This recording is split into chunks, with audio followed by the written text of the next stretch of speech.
Bom, gente, vamos dar início então à segunda palestra de hoje. Como eu havia dito, meu nome é Richard, eu sou também membro aqui da coordenação da subsede. E antes de apresentar a professora Sueli, que vai dar aula sobre o ECA, só um recadinho rápido.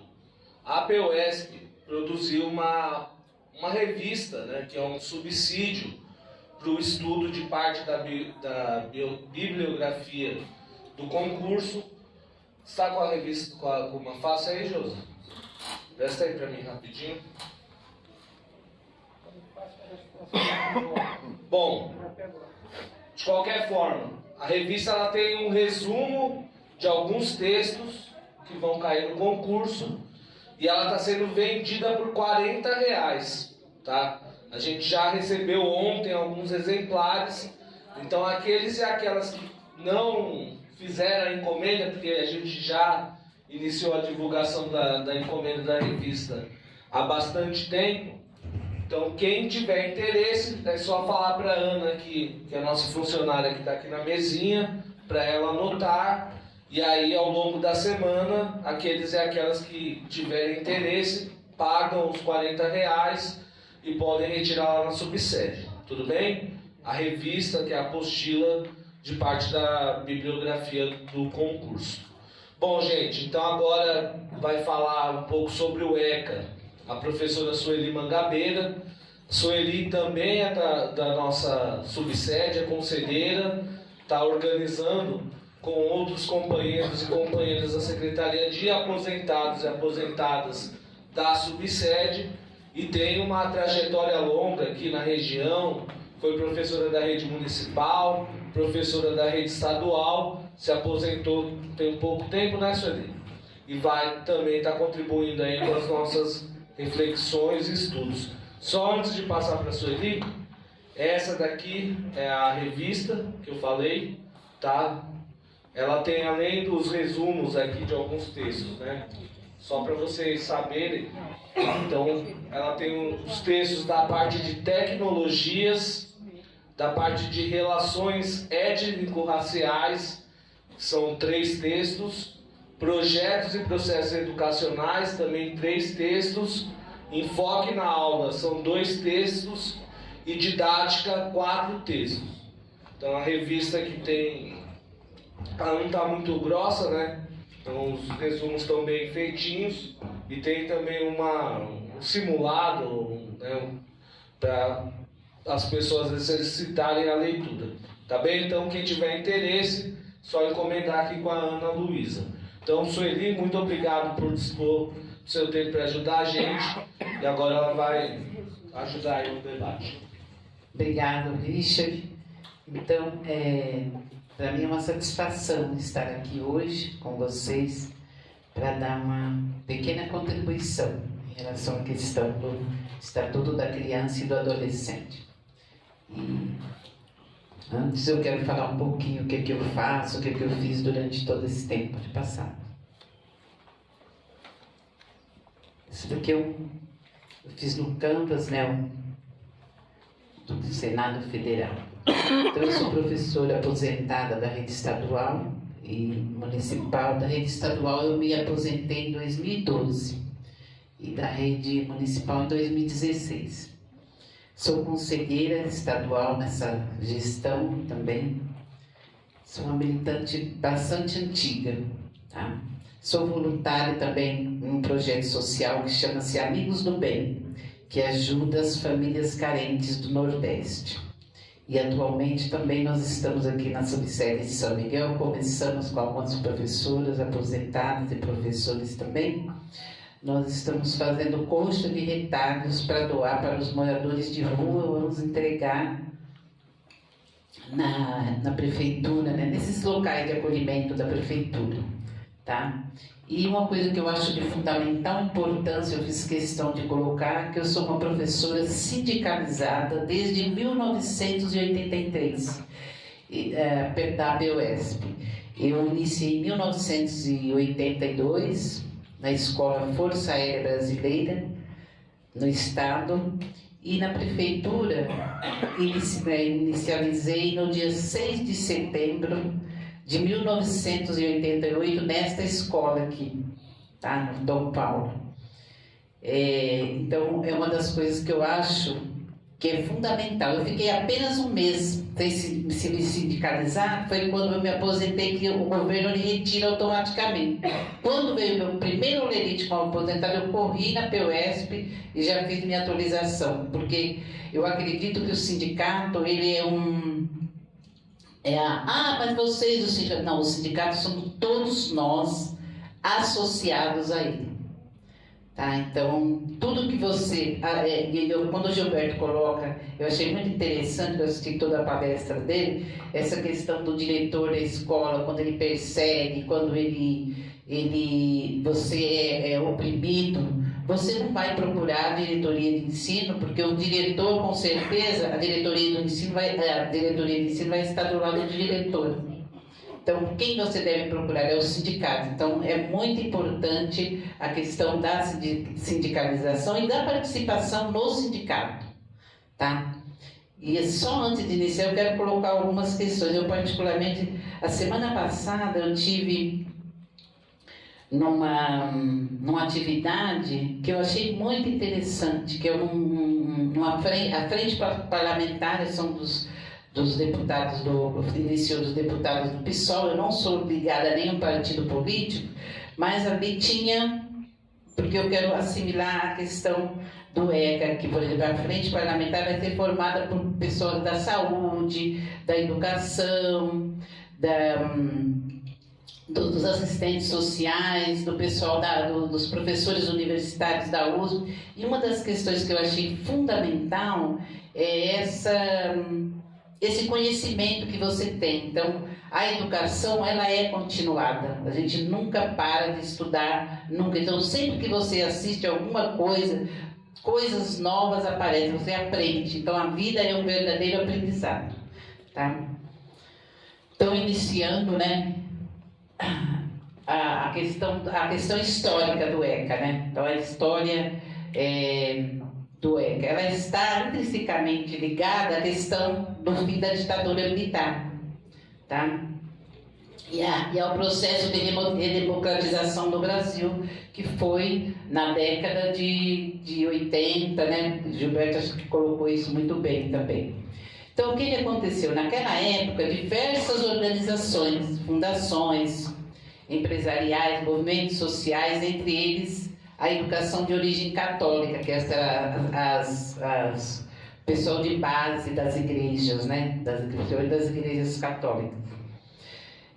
Os meninos de rua, todas as pessoas se mobilizaram para garantir o processo, né, esse processo dos direitos das crianças e dos adolescentes, que fosse colocado na Constituição Federal de 1988. Então, há 2 artigos na Constituição Federal, que é o artigo 227 e o artigo 228, que ele está colocado para quê? O que acontece? A Constituição Federal dá as linhas gerais. E o Estatuto da Criança e do Adolescente, ele vai dar as linhas específicas, né? Então, o que aconteceu? As pessoas se articularam no Fórum Nacional das Entidades Não Governamentais. Então, por exemplo, essa ONG que eu faço parte, ela trata das questões da criança. Então, por exemplo, a questão da educação no Nordeste, a questão do amparo às famílias, porque lá as pessoas são muito vulneráveis, né? E aqui a gente tem também, né, várias instituições aqui no Brasil. Então, essas pessoas, naquela época, elas se articularam, tá, para poder garantir esse direito. E aí foi quando foi promulgado o ECA, o Estatuto da Criança e do Adolescente. Foi em 1990, né, do governo Fernando Collor de Mello, tanto é que 2 anos depois ele foi impeachmentado, né? Então essas pessoas se articularam, inclusive hoje, na questão do Fórum Nacional das Entidades, tem uma das pessoas no Ministério da Criança, dos Direitos Humanos, que é uma conselheira, né, ligada à assistência social, tá? Que ela é responsável do Conselho Federal de Psicologia, que tem um mandato aí por um triênio, né, 2023 a 2025, que é a Ana Luísa Castro, faz um trabalho bastante interessante nessa. Então eu queria colocar, gente, para vocês sobre a questão do artigo, fazer uma comparação entre o ECA e o artigo 227, só para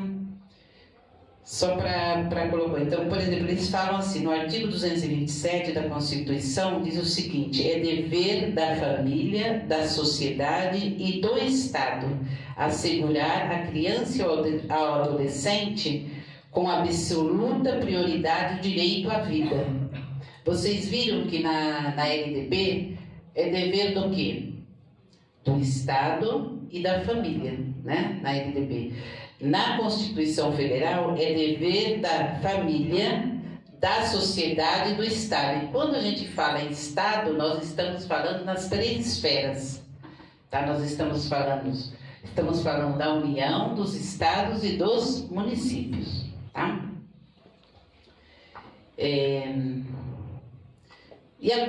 O artigo 228, eles colocam, quando a gente diz, a gente questiona bastante, né? Principalmente as crianças, os adolescentes menores de 18 anos, quando cometem, né, alguma coisa. Mas no artigo 228 ele está colocado que são penalmente inimputáveis todas os menores de 18 anos. Então ele está escrito no artigo 228 da Constituição Federal, tá? Então o ECA, né, ele foi criado através da Lei 8.069, em 13 de julho de 1990, tá? E sancionado pelo presidente Fernando Collor de Mello. Ele é bastante extenso, tá? É composto de 267 artigos. Tá? E ele é dividido, a gente coloca a divisão a questão em 2. Qual é o caráter, né, do ECA? É de proteção à criança e ao adolescente. Só a título de conhecimento, normalmente nos últimos concursos públicos tem caído bastante, e é importante vocês observarem, dos artigos 53 ao 59, que coloca a questão do direito à vida, à educação, à cultura, tá? E tem caído também em relação à questão do Conselho Tutelar, que são os artigos do 136 ao 137, tá?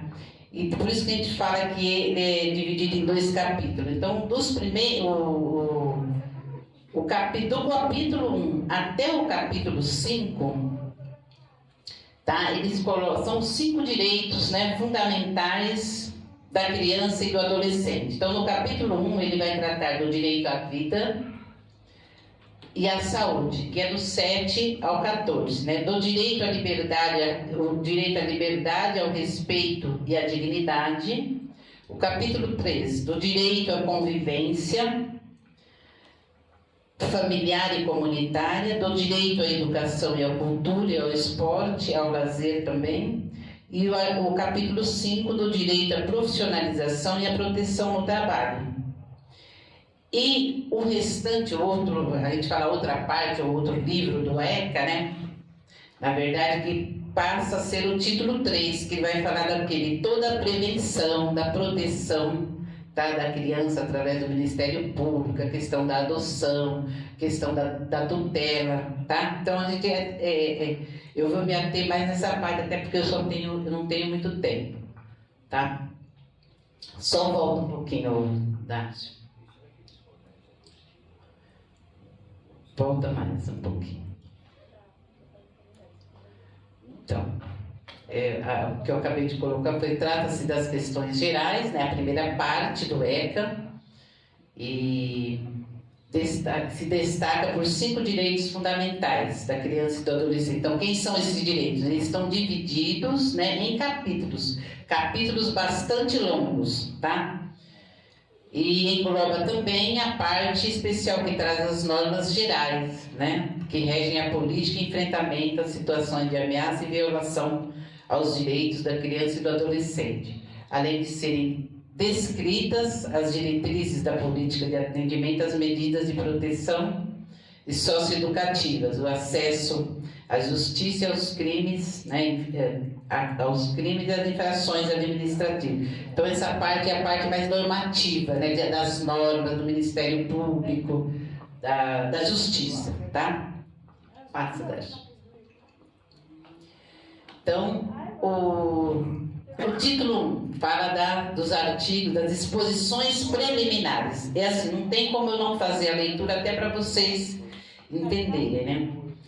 Então, o artigo 1º do ECA, ele fala da proteção integral à criança e ao adolescente. Ou seja, o que quer dizer proteção integral?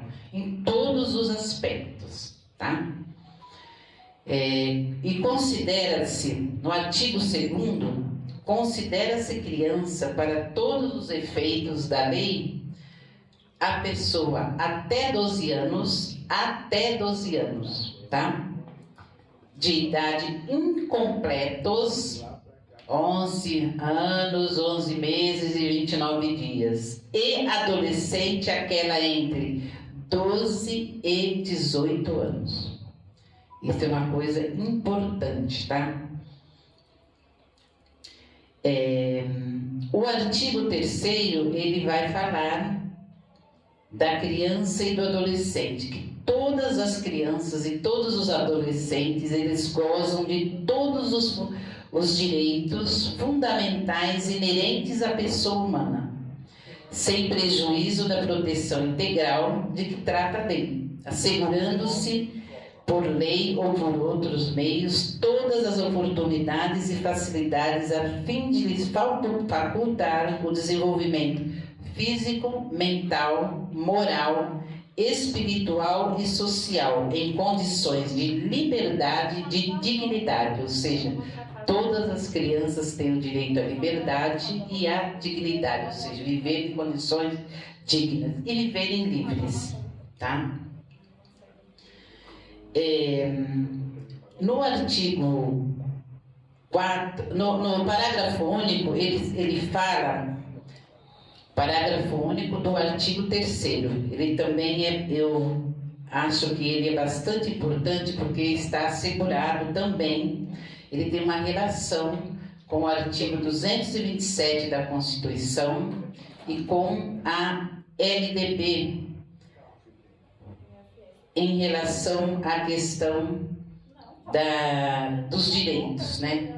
Então, todas as crianças e os adolescentes têm que viver sem discriminação de nascimento, situação familiar, idade, sexo, raça, etnia ou cor, relação ou crença, deficiência, condição pessoal de desenvolvimento e aprendizagem, condição econômica, ambiente social, região e local de moradia ou outra condição que diferencie as pessoas, as famílias ou a comunidade em que vivem. Eu não sei se vocês chegaram a ver, essa semana, em uma escola, eu não me lembro, acho que é a Escola Monteiro Lobato, não sei onde ela fica. E a comunidade toda se organizou, inclusive estava lá o secretário municipal de educação nesta escola, para defender o trabalho, o projeto político-pedagógico da escola, que falava sobre a questão, parece que era a questão do racismo, essas coisas. Então, as pessoas picharam várias coisas, inclusive o pessoal foi lá para tirar, teve toda uma articulação da comunidade escolar, juntamente com a escola, inclusive esteve presente também o secretário Municipal de Educação em defesa da escola. Porque onde estão as crianças e os adolescentes, eles têm direito ao aprendizado, têm direito a fazer a discussão sobre a questão do racismo, têm direito à liberdade de expressão. Está previsto na Constituição e está previsto também no ECA. Então, é o parágrafo único. Então, essa questão também eu acho que é importante. E quando o Gilberto falou na questão que é dever da família, né, e do Estado, no ECA, no seu artigo 4, é importante a gente fazer essa relação, no artigo 227 da Constituição Federal, eles falam sobre isso também, tá? Na LDB, eles falam que é dever da família e do Estado só, né? Agora, no ECA, no seu artigo 4, ele fala é dever da família, da comunidade, da sociedade em geral e do poder público. Quem é o poder público? São todas os entes, tá? O poder público, governo federal, governo municipal e estadual, tá? E nós, né, enquanto funcionários públicos, assegurar com a absoluta prioridade a efetivação dos direitos referentes à vida, à saúde, à alimentação, à educação, ao esporte, ao lazer, à profissionalização, à cultura, à dignidade, ao respeito, à liberdade e à convivência familiar e comunitária.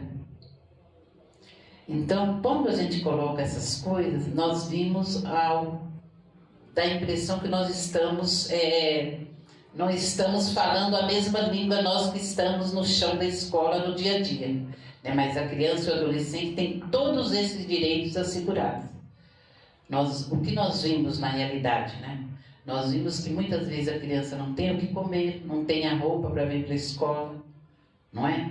Então, mas no seu artigo 4, né, do ECA está assegurado. E em seu parágrafo único do artigo 4, ele diz o seguinte, que a garantia de prioridade compreende, mas essa questão caiu, acho que num concurso de 2021, num concurso, acho que não sei se foi da Prefeitura daqui de São Paulo, foi na Prefeitura de São Roque, eu estava dando uma olhada. A garantia de prioridade compreende a primazia de receber proteção e socorro em quaisquer circunstâncias, precedência de atendimento nos serviços públicos ou de relevância pública, preferência na formulação e na execução das políticas sociais públicas e destinação privilegiada de recursos públicos nas áreas relacionadas com a proteção da infância e da juventude. E no seu artigo 5 ele fala que nenhuma criança e nenhuma adolescente será objeto de qualquer forma de negligência, discriminação, exploração, violência, crueldade e opressão, punido na forma da lei qualquer atentado por ação ou omissão aos seus direitos fundamentais. Então é isso que está previsto nos primeiros 5 artigos que fala das disposições preliminares, tá? Que é o título 1. Agora, no título 2, vem os direitos fundamentais. No capítulo 1, ele vai falar do direito à vida. Vai falar do direito à vida.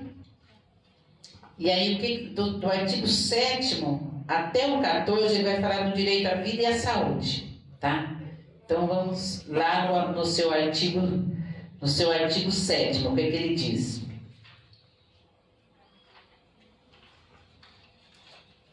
E assim, gente, é só para dizer para vocês também que não é somente a LDB, a Constituição, mas o ECA também foi todo costurado, tá? Desde 1990, quando ele foi promulgado, até agora, foram muitas mudanças, porque depende da política, né, do governo, dos governos que aí estão, tá?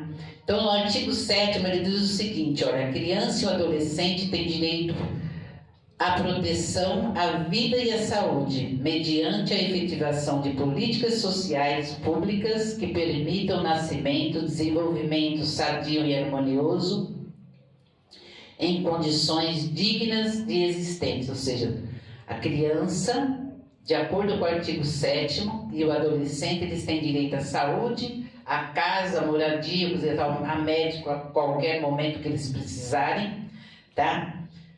Mediante a efetivação de políticas públicas, políticas sociais públicas. Daí mais na frente vai dizer também que é uma das responsabilidades do sistema, principalmente quando fala da questão da gravidez, né, na adolescência, que é uma obrigatoriedade do SUS, tá?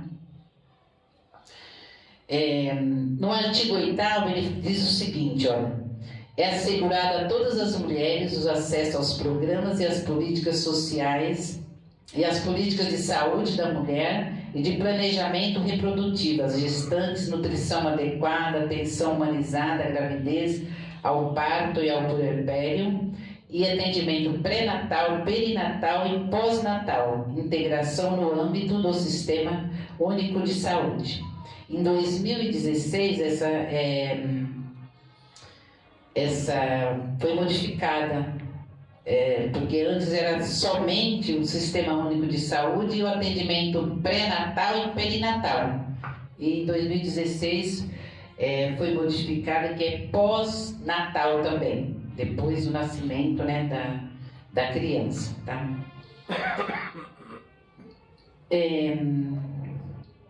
Assim, são vários parágrafos que tem. Para vocês terem uma ideia, o artigo 8º ele tem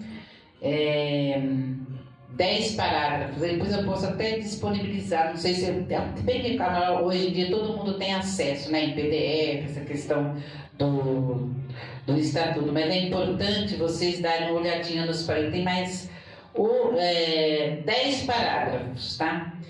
E o artigo 8º-A, que foi criado em 2019, tá? É o artigo 8, tem o artigo 8º-A, que ficou instituída a Semana Nacional de Prevenção de Gravidez na Adolescência, a ser realizada anualmente na primeira semana de fevereiro de cada ano, tá? E o objetivo é divulgar, disseminar essa questão, né, das prevenções educativas, né? Bem que as escolas, em uma grande maioria, o pessoal já faz esse debate, né? Então faz parte também do ECA, tá? Depois nós temos o artigo 9º, ele diz o seguinte, olha: o poder público, as instituições e os empregadores propiciarão condições adequadas ao aleitamento materno, inclusive aos filhos de mães submetidas à medida privativa de liberdade. Então, isso daqui é uma coisa interessante. Então, por exemplo, se cai essa pergunta no concurso, né? Porque, assim, a questão do aleitamento materno, a licença maternidade é de 4 meses, né? E normalmente as crianças, né, mamam até 1 ano, tá? Mas no artigo está dizendo, né, que o poder público, as instituições, inclusive os empregadores, eles têm que dar condições para que as mães amamentem, inclusive as que estão em cárceres, né? Tá? Estão em liberdade, a gente chama da liberdade assistida, né? E aí depois também é constituído de 2 parágrafos, né, que fala das unidades de terapia intensiva, aquela questão do aleitamento do banco de leite humano e tal. E o artigo 10, ele fala dos hospitais, né, que os hospitais têm que garantir, né, não somente os hospitais públicos e particulares, eles são obrigados a garantir, né, e dar atenção à saúde das gestantes. E aí tem vários incisos também, né, manter o registro das atividades desenvolvidas, através de prontuários individuais pelo prazo de 18 anos. Identificar o registro, né, manter o registro do recém-nascido, proceder a exames periódicos, fomentar a declaração de nascimento, fornecer, né, manter o alojamento conjunto, porque antigamente as mães, né, quando ganhavam os filhos, eram separados, né? Hoje é obrigatoriedade, está previsto, né, de manter, a não ser que seja em caso de UTI. Né? Depois nós temos também, tem um parágrafo primeiro, que eles falam da questão das doenças das crianças, que também é obrigatoriedade do Sistema Único de Saúde, quando as crianças nascem. Tá? E tem todas as etapas também. Tá? Depois nós vamos ter o artigo 13. O artigo 12 ele fala da questão dos estabelecimentos do atendimento à saúde, inclusive aos neonatais, a questão da terapia intensiva, dos cuidados intermediários. E depois o artigo 13 ele coloca da questão as suspeitas de caso de castigo físico, de tratamento cruel ou degradante e de maus tratos contra criança e adolescente serão obrigatoriamente comunicados ao Conselho Tutelar das respectivas localidades, sem prejuízos de outras providências legais. Portanto, nós, professores, se verificar qualquer um desses casos dentro da unidade escolar, somos obrigados e é um dever nosso, né? É um dever enquanto cidadão. Falar na gestão da escola e comunicar o conselho tutelar. Tá? É para isso que existem os conselhos tutelares, e os conselhos tutelares vão e comunicam, né, os órgãos, que é o Ministério Público, tá? E esses dias, Sueli, uma creche particular colocou uma criança, a pedagoga colocou a criança dentro de uma jaula e a outra escola passou na reportagem, pedagogas novas, hein? Colocou a própria, o homem estava batendo na criança, que a criança estava chorando, e ela chutando a criança. Foi uma creche aqui em São Paulo, não sei se vocês tiveram a oportunidade de ver, foi amplamente divulgado, né? Uma das professoras filmou, quer dizer, não tem como não ter provas, né? E por isso que é importante colocar, porque você imaginar, olha a situação que as crianças viviam, né? E essa na escola. Pedagoga também, né, Sueli? Essas novas pedagogas de agora, né? Que não dá, que eu também sou pedagogo. Não dá, né? Então, essa questão do direito à vida, e o seu último artigo, que é o artigo 14, ele vai falar do Sistema Único de Saúde, que deverá promover a assistência médica e odontológica para a prevenção das enfermidades que ordinariamente afetam a população infantil e campanhas de educação sanitária para os pais, educadores e alunos. Tá?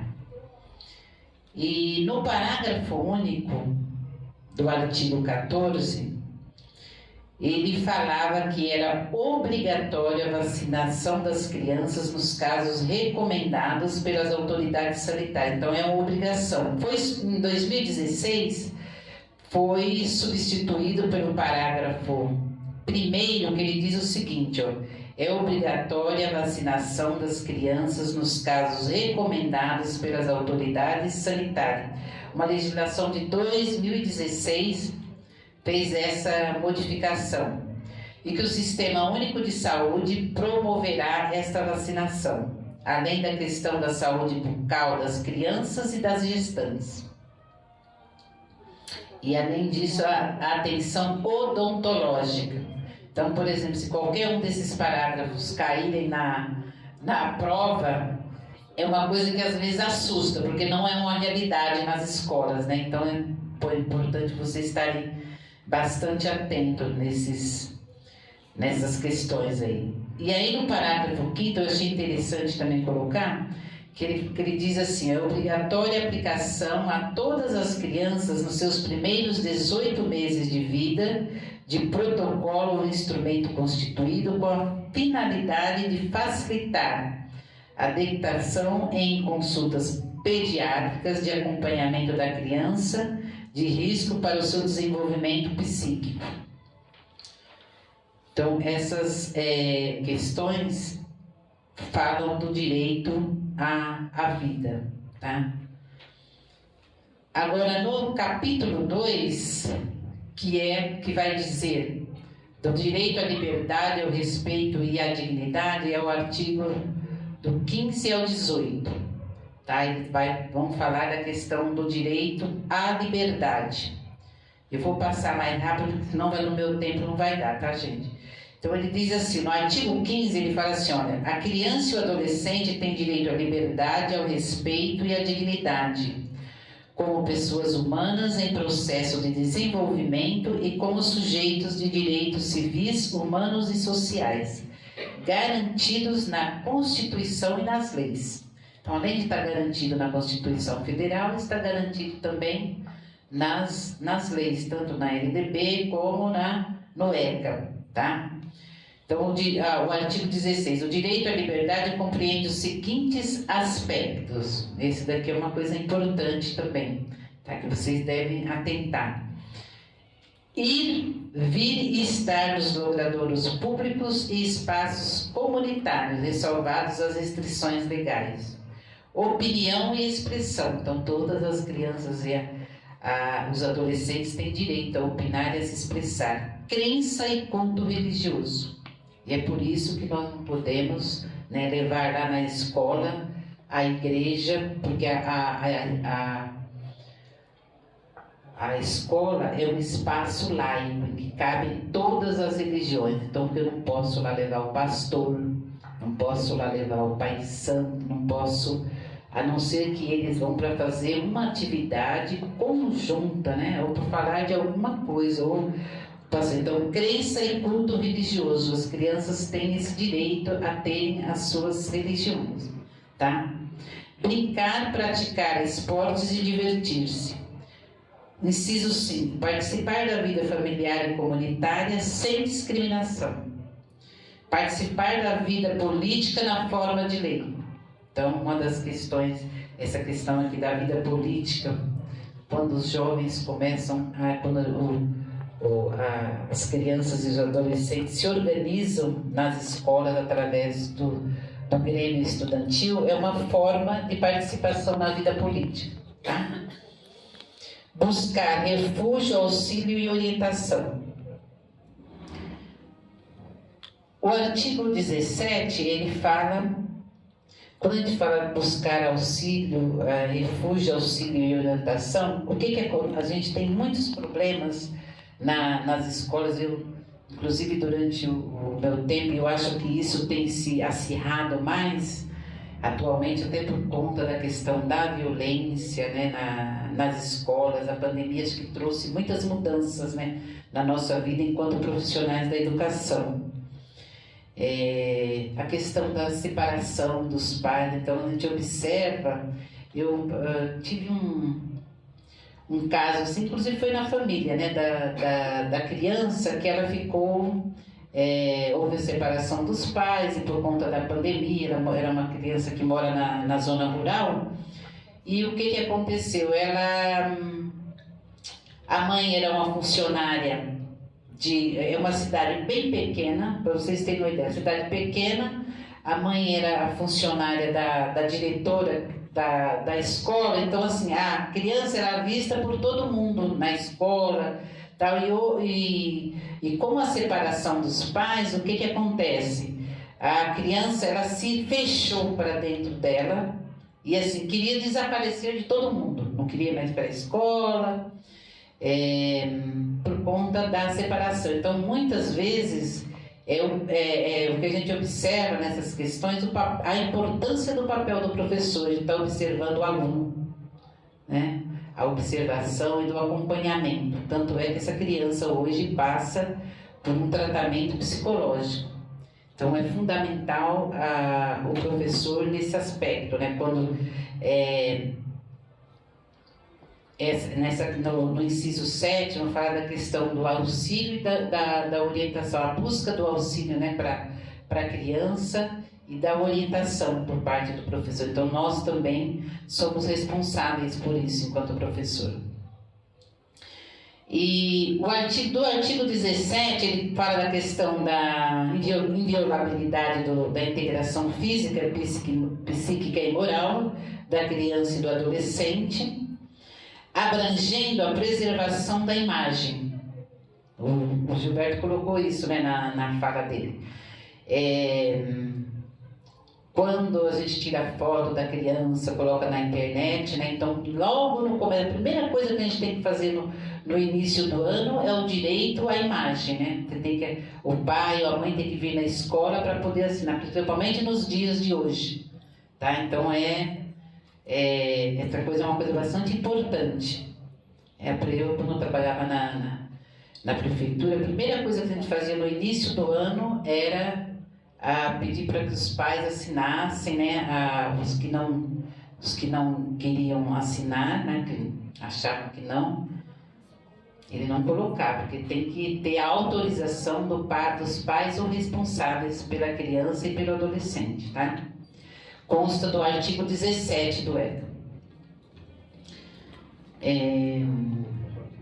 O artigo 18 diz que é dever de todos velar pela dignidade da criança e do adolescente, pondo-os a salvo de qualquer tratamento desumano, violento, aterrorizante, vexatório ou constrangedor. A gente não pode, né, colocar a criança em situação vexatória, constrangedora, tratamento desumano e violento.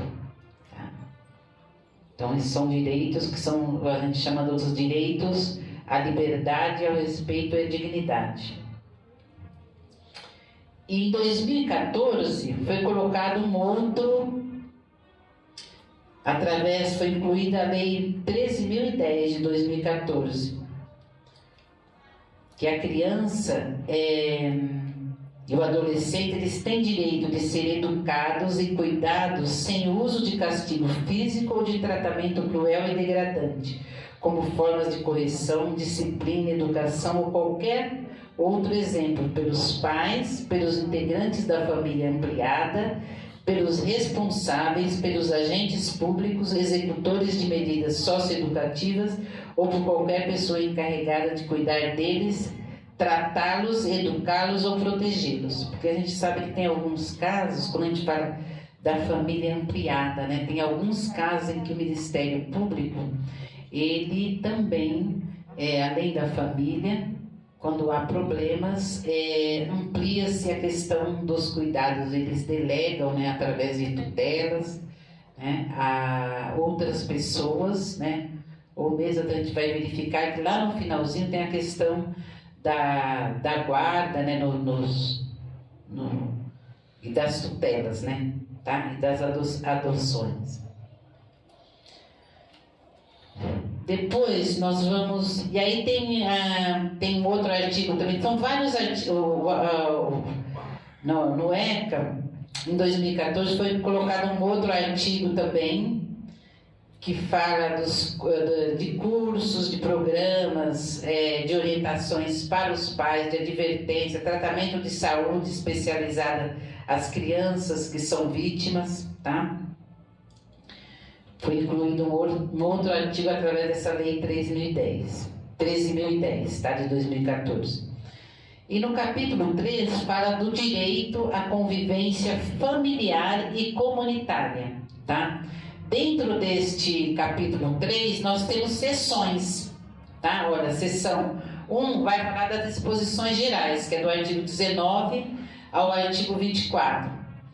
A seção 2 vai falar da família natural e a seção 3 vai falar da família substituta. Tá? Aqui dentro da família substituta, que é a seção 3, ela tem também várias subseções, tá? Que são as disposições gerais da guarda, da tutela e da adoção, tá? Então, nessa parte aí, eu vou só dar uma pincelada para vocês, tá? Quando eu falo das disposições gerais. Então, na questão das disposições gerais, tem o artigo 19, que ele vai dizer assim, olha, é direito da criança e do adolescente ser criado e educado no seio da família e, excepcionalmente, em família substituta, assegurada a convivência familiar e comunitária em ambiente que garanta seu desenvolvimento integral. Foi uma redação dada, tá, pela Lei 13.257 de 2016. Isso daqui é interessante vocês darem uma lida sobre isso, porque o que acontece? Semana passada eu estive nessa frente parlamentar e tinha uma pessoa que ela é assistente social. E ela faz parte da frente parlamentar. E ela dizia o seguinte, que eles compraram uma grande briga em Brasília, porque existe um projeto de lei em Brasília, que quando a família não tem condições, né, da criança, ela automaticamente deveria ser adotada. E eles compraram uma grande briga para que esta legislação não acontecesse, porque assim, é direito fundamental da família, tá? Então, foi uma briga grande que eles compraram nesse aspecto, tá? De a família, que é a família natural, né? Que é ela que tem o direito, né, da criança ser criado, né, no seio da sua família. Aí, excepcionalmente, em família substituta. Quando a gente fala da família substituta, nós estamos falando o quê? Da guarda, da tutela e da adoção, tá? Depois, eu vou passar, porque senão eu quero me ater um pouco no artigo, no 52, deixa eu ver aqui, só para não me perder muito aqui, que eu já estou meio perdido com todos os papéis, do artigo 53 ao 59, tá?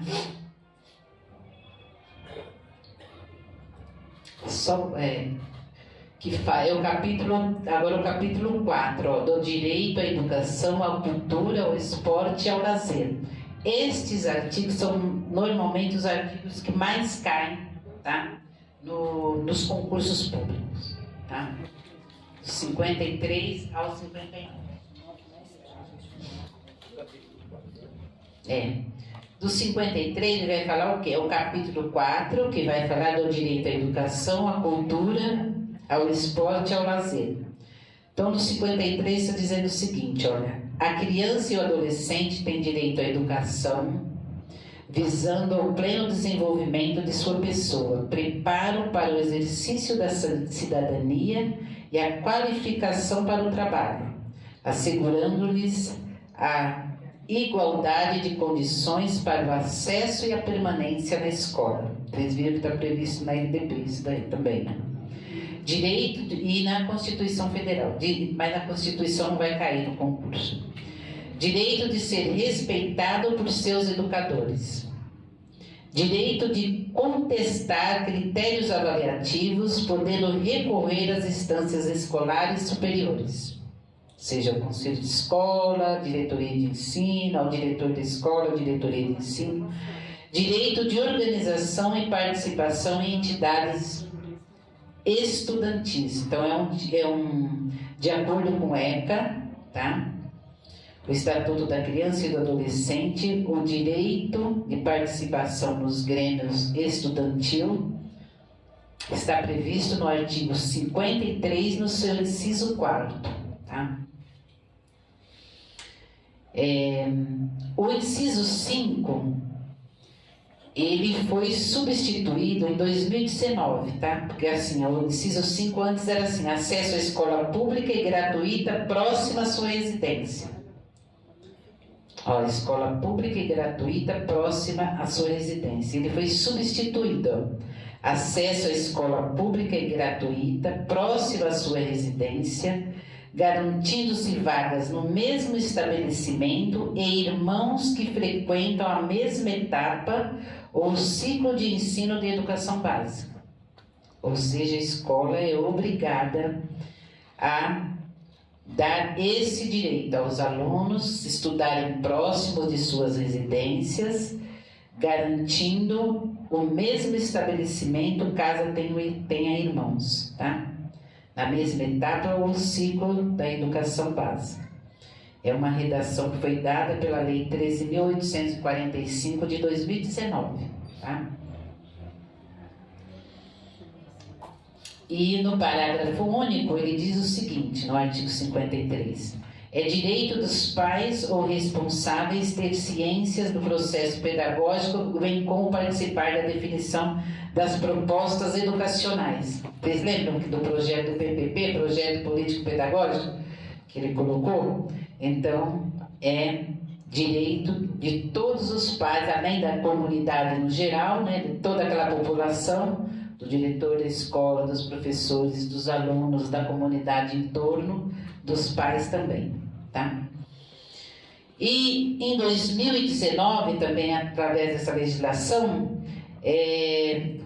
foi criado um artigo 53A, é dever da instituição de ensino, clubes e agremiações recreativas de estabelecimentos, assegurar medidas de conscientização, prevenção e enfrentamento ao uso ou dependência de drogas ilícitas. Então, obrigatoriedade também, tá?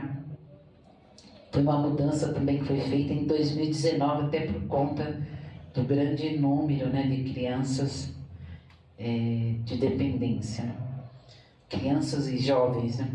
Artigo 54, é dever do Estado assegurar a criança e o adolescente. Então é muito importante, gente, quando a gente fala é direito do Estado. Quando a gente fala do Estado, é fundamental, o Gilberto colocou isso, Estado com letra maiúscula. Quando a gente fala de Estado, nós estamos falando das 3 esferas.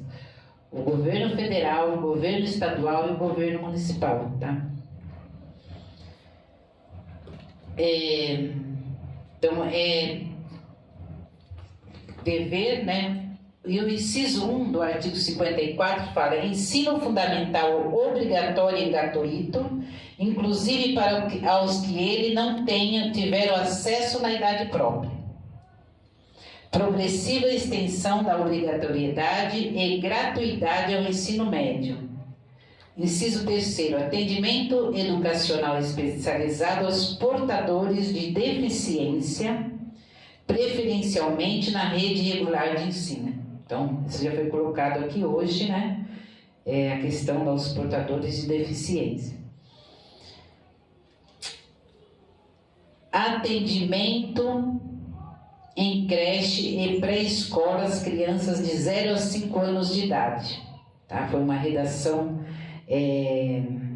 dada em 2016, porque antes era até os 6 anos de idade.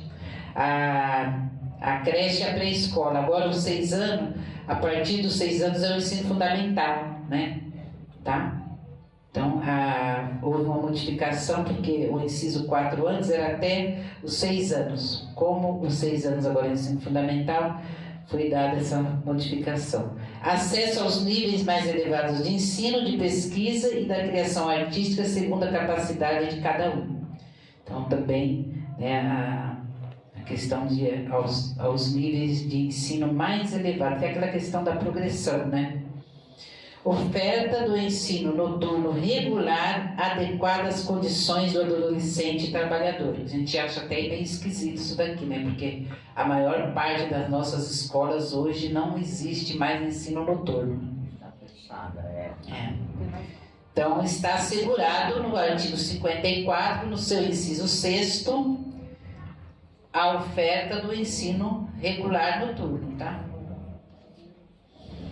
Depois o inciso 7 fala do atendimento ao ensino fundamental através de programas suplementares de material didático escolar, transporte, alimentação e assistência à saúde. Então também é assegurado, né? A questão do uniforme escolar, do material didático.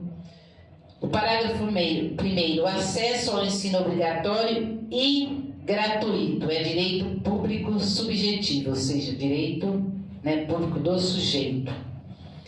O não oferecimento do ensino obrigatório pelo poder público ou sua oferta irregular importa a responsabilidade da autoridade competente. Tá? Então, por exemplo, se o diretor da escola não fornecer a vaga, né, ele será responsabilizado. Depois nós vamos ter o artigo 55. Os pais ou responsáveis têm a obrigação de matricular seus filhos ou pupilos na rede regular de ensino. Então é obrigação, tá? Os dirigentes de estabelecimento, o artigo 56. Os dirigentes de estabelecimento de ensino fundamental comunicarão ao Conselho Tutelar os casos de maus tratos envolvendo seus alunos. Esse artigo 56 é importante, tá? Reiteração de faltas injustificadas e de evasão escolar, esgotados os recursos escolares.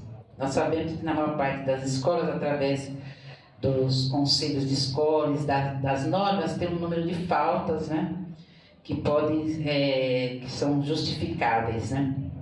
Mas a reiteração de faltas injustificadas leva a comunicar ao Conselho Tutelar. E elevados níveis de repetência também. O artigo 57 fala do poder público estimulará pesquisas, experiências e novas propostas relativas ao calendário, seriação, currículo, metodologia, didática e avaliação com vista à inserção de crianças e adolescentes excluídos do ensino fundamental obrigatório. Tá, então é obrigatório, vocês viram que é aquela questão do EAD, do EJA, né? Para crianças fora da escola. O artigo 58 diz o seguinte: no processo educacional respeitar-se-ão os valores culturais, artísticos e históricos próprios do contexto social da criança e do adolescente, garantindo-se a este a liberdade da criação e o acesso às fontes de cultura. Então, também no artigo 58, o processo educacional tem que respeitar, né, o contexto, né, em que as crianças vivem no local. Que foi o que aconteceu, né, essa semana na escola Monteiro Lobato, onde as crianças e os adolescentes discutiam as questões do racismo e foram pegas de surpresa com frases racistas, xenofóbicas, né? E aí a comunidade toda se organizou para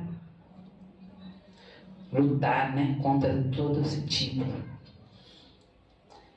O artigo 59. Os municípios, com o apoio dos estados e da União, estimularão e facilitarão a destinação de recursos e espaços para programações culturais, esportivas e de lazer voltadas para a infância e a juventude.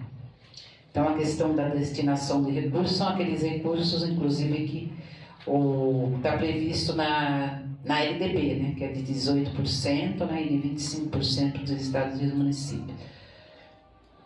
Depois, no capítulo 5, fala do direito à profissionalização e à proteção ao trabalho. O artigo 60 ele vai dizer o seguinte: olha, é proibido qualquer trabalho a menores de 14 anos de idade, salvo a condição de aprendiz. Está previsto na Constituição Federal. Tá? A proteção ao trabalho aos adolescentes é regulada por legislação especial, sem prejuízo do disposto nessa lei. 62. Considera-se aprendizagem a formação técnico-profissional ministrada segundo as diretrizes e bases da educação da legislação em vigor.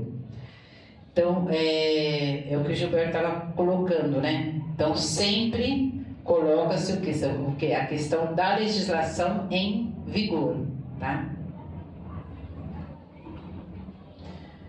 A formação técnico-profissional obedecerá aos seguintes princípios: garantia de acesso e frequência obrigatória ao ensino regular, atividade compatível com o ensino e desenvolvimento do adolescente, horário especial para o exercício das atividades, o inciso terceiro, né?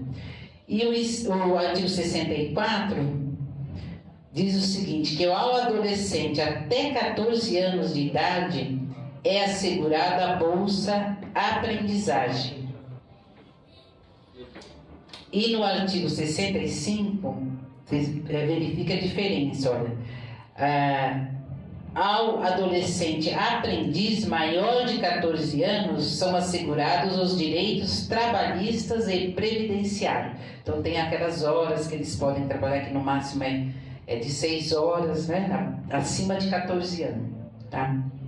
Mas abaixo de 14 anos não é o direito, são somente bolsas aprendizagem, tá? E no artigo 66, ao adolescente portador de deficiência é assegurado o trabalho protegido. Então, as pessoas com deficiências também têm direito ao trabalho, mas serão protegidos. Trabalham, né, mas normalmente num período bem menor, né? Eu, por exemplo, conheço uma pessoa que trabalha numa empresa, ele tem síndrome de Down, ele trabalha 4 horas por dia, né, ganha, recebe, ele é maior de 14 anos, né, e recebe, tem os direitos, né, adquiridos, né, como os funcionários da empresa, mas trabalham por menos horas. Tá? Tem o artigo 67 que fala do adolescente aprendiz, eles devem, se trabalhar em regime familiar de trabalho é possível, tá?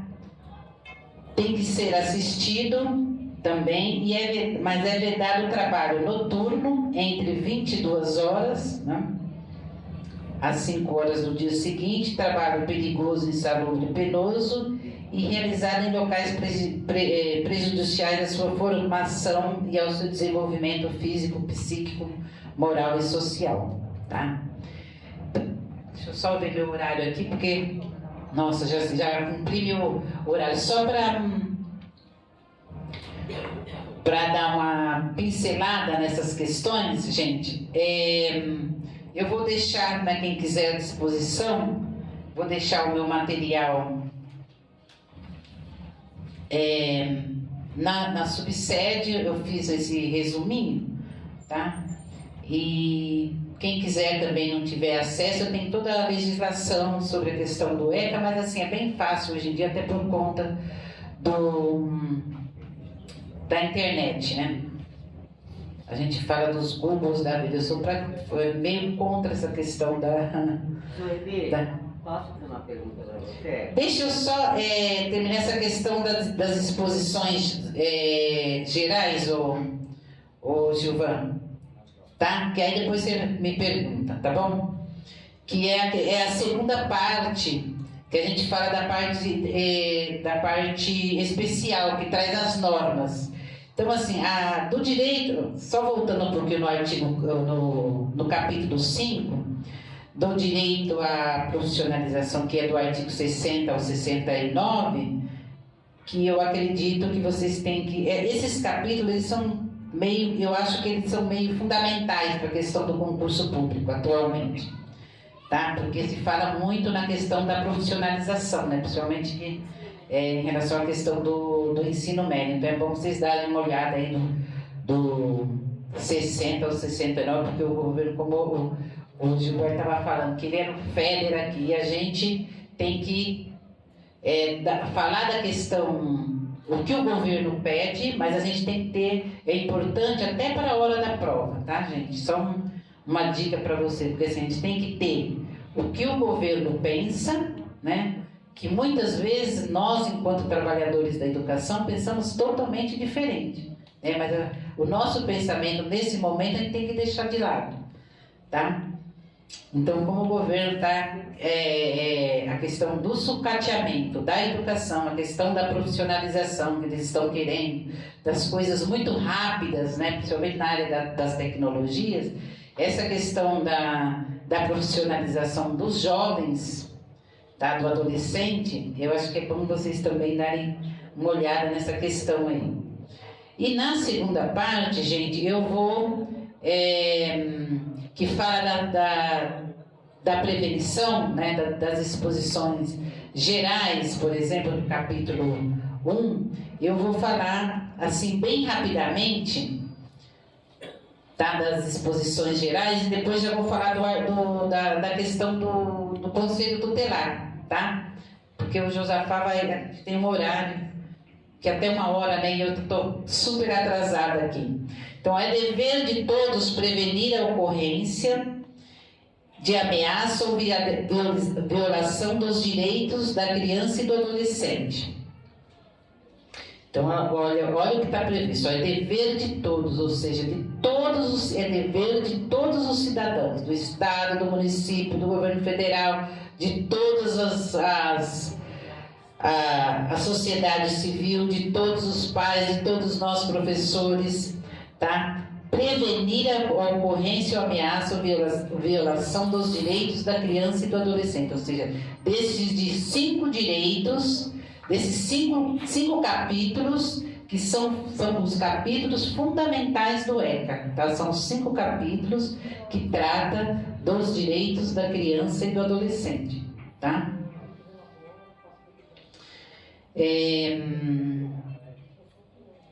Depois, no artigo que eu achei bastante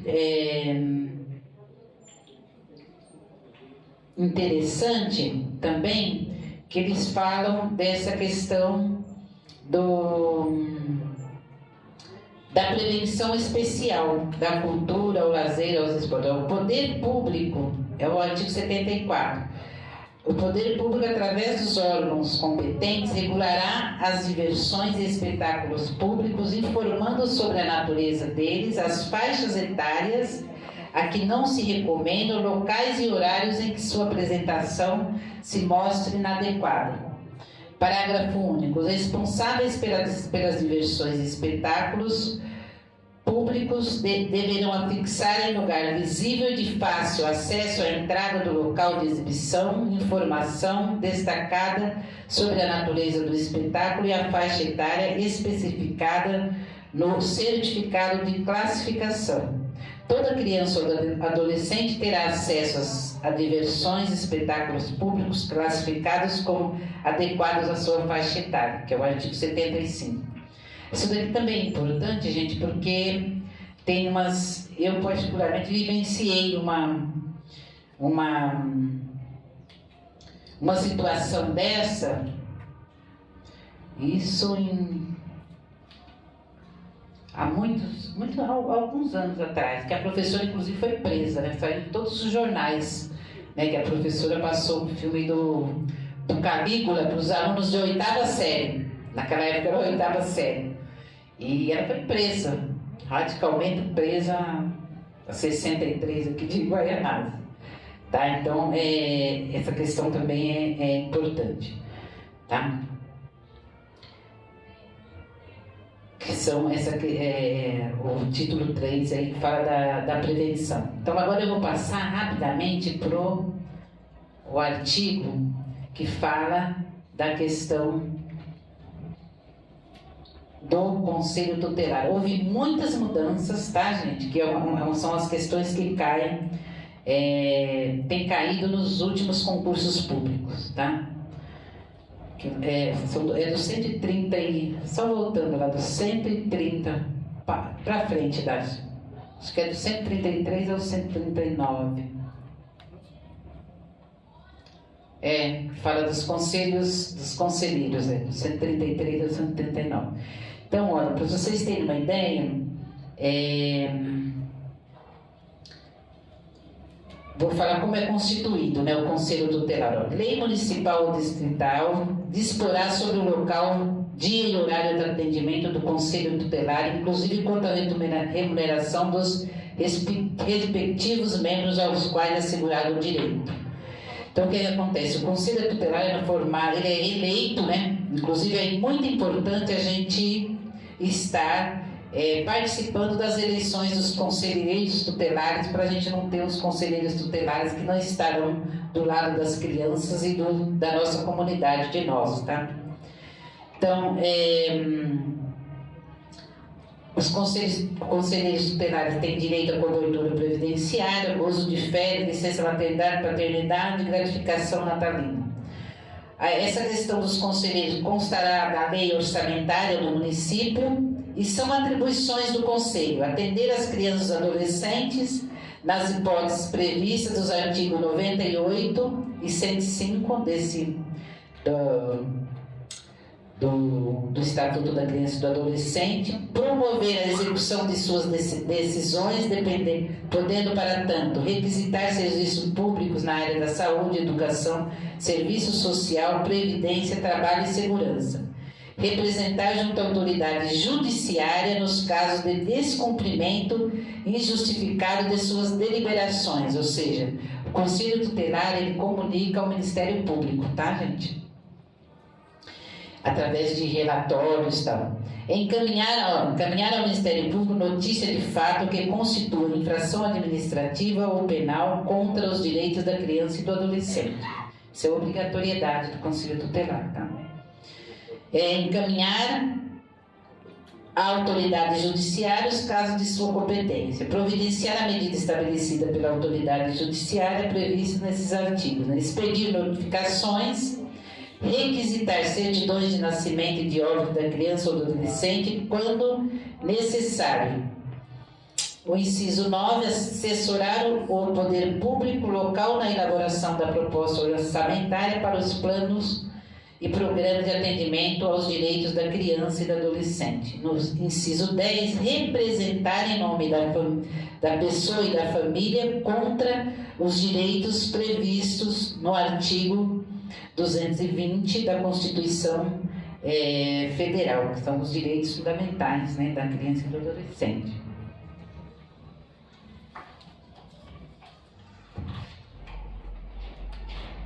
E aí esse artigo, ele tem vários artigos 136, para vocês terem uma ideia, ele tem 20 incisos e tem um parágrafo único. No parágrafo único ele diz o seguinte, olha: se no exercício de suas atribuições o Conselho Tutelar entender necessário o afastamento do convívio familiar, comunicará ao Ministério Público prestando informações sobre os motivos de tal entendimento e as providências tomadas para a orientação, o apoio e a promoção social da família. E no artigo 37 ele diz o seguinte: as decisões do Conselho Tutelar somente poderão ser revistas pela autoridade judiciária a pedido de quem tenha legítimo interesse, ou seja, somente a autoridade judiciária, que no caso é o Ministério Público, tá, poderá rever, né, as decisões do Conselho Tutelar, tá? Então, e como é feita, né, a escolha, que é o capítulo 5, a escolha dos conselheiros tutelares. O processo para a escolha dos... Porque assim, essa questão eu acho importante, porque muita gente não sabe nem, né, como é organizado o Conselho Tutelar, tá? E eu, na época, eu participei da questão da formação, né, dos conselhos tutelares, em 1994, quando começou, 92, 94, aqui na Prefeitura de São Paulo, na gestão da Erundina. O processo para a escolha dos membros do Conselho Tutelar será estabelecido em lei municipal e realizado sob responsabilidade do Conselho Municipal dos Direitos da Criança e do Adolescente, que é o CMDCA, né? e a fiscalização pelo Ministério Público, tá? E depois tem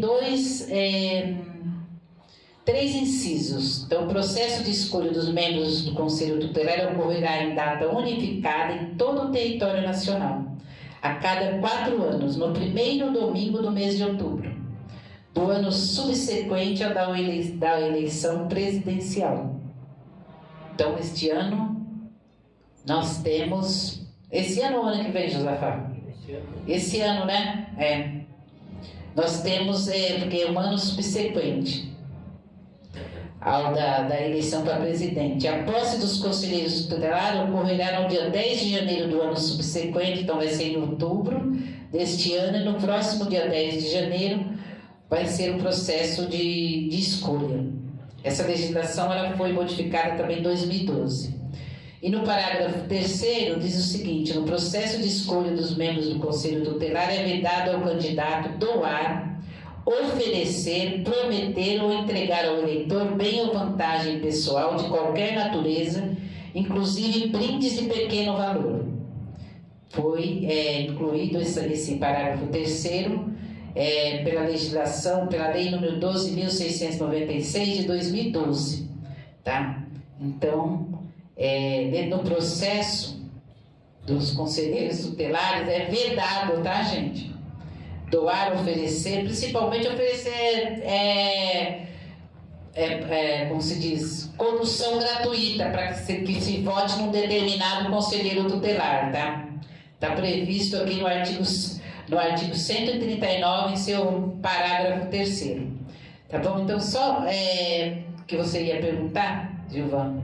Então, eu queria perguntar para você, que eu trabalho numa escola de PEI, né? E eu tenho um adolescente lá, ele tem 15 anos. Ele tem 15 anos, ele está no 9º ano, e assim, a escola de PEI é das 7h30 até às 4 horas da tarde. E ele trabalha num açougue, né? Até às 10 da noite. Ele falou para mim que ele janta praticamente lá com umas 10 horas da noite. Quer dizer, ele ainda é um adolescente, né, gente? E assim, eu queria falar assim para você, como você participa, eu também participei do Conselho Tutelar, porque eu fui mediadora, então eu conheço bastante o ECA e essa parte do Conselho. Assim, as meninas, você como está sempre no Conselho, você poderia propor uma emenda dentro do Conselho, porque as meninas estão reclamando daquele preservativo que veio para as meninas, sobre os absorventes nas escolas, né? Que foi cortado e depois voltou e agora não tem mais. Então as minhas adolescentes, elas reclamam disso. Então seria bom que o Conselho, o ECA, encaminhasse essa emenda para voltar para as meninas. Como a minha área é biologia, então as meninas, às vezes, a mãe não tem dinheiro para comprar, né? Não tem dinheiro. E a questão aí que ela pôs assim do judiciário, eu participei de uma ocorrência dentro da mediação escolar. Eu chamei o Conselho Tutelar, nós fomos até a vara da criança e do adolescente, que um adolescente pegou um tubinho de urina, ele foi dentro do banheiro, e jogou na inspetora. Aí o Conselho Tutelar não apareceu. Aí eu tive que ir com a inspetora, porque eu era mediador de conflito e violência, até esse caso da justiça, né? Eu também tive um caso de um adolescente que roubou a professora, o caso de um adolescente que matou, né? E o Conselho Tutelar não estavam presentes, tá, gente? Então isso é uma coisa muito grave mesmo. Eu acho que é importante essas colocações, Gilvan, porque vocês veem, a questão da realidade é outra, mas o que está na legislação é o que está aqui, e é isso que o governo provavelmente vai cobrar, e muitas vezes essa é a realidade, a gente vive uma coisa muito longe, né, da nossa realidade, porque é uma coisa que está escrito na lei e é outra coisa que a gente vivencia. Mas eu acho que essas questões, eu acho que como foi colocado, né, na época, tá? E como hoje a questão das organizações, e a gente tem que fazer as nossas cobranças e colocar a questão das emendas, essas coisas. Então, assim, eu queria agradecer imensamente, né, a vocês pela oportunidade. Eu desejo a todas e a todos que façam um bom concurso. Fazer a leitura das questões é de fundamental importância.